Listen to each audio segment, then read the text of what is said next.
മക്കളെ നിങ്ങൾ വിഷമിക്കരുത് കേട്ടോ, ഭാരപ്പെടരുത്, ആത്മഹത്യ ചെയ്യാൻ തീരുമാനിക്കരുത്. ഒത്തിരി പേർക്ക് ഇപ്പൊ ആത്മഹത്യ ചെയ്യാൻ തോന്നുന്നുണ്ട് ഈ കാലത്ത്.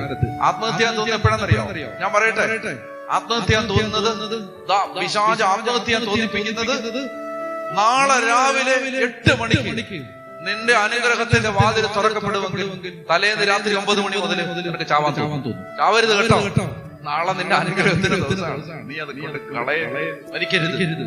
ദൈവത്തെ മുറുകെ പിടിച്ചാൽ മതി. ഗവൺമെന്റ് സഹായിക്കുന്നില്ല, സമൂഹം സഹായിക്കുന്നില്ല, ഒരു വാർഡ് മെമ്പർ പോലും സഹായിച്ചിട്ടില്ല, കുടുംബക്കാരില്ല, വീട്ടുകാരില്ല.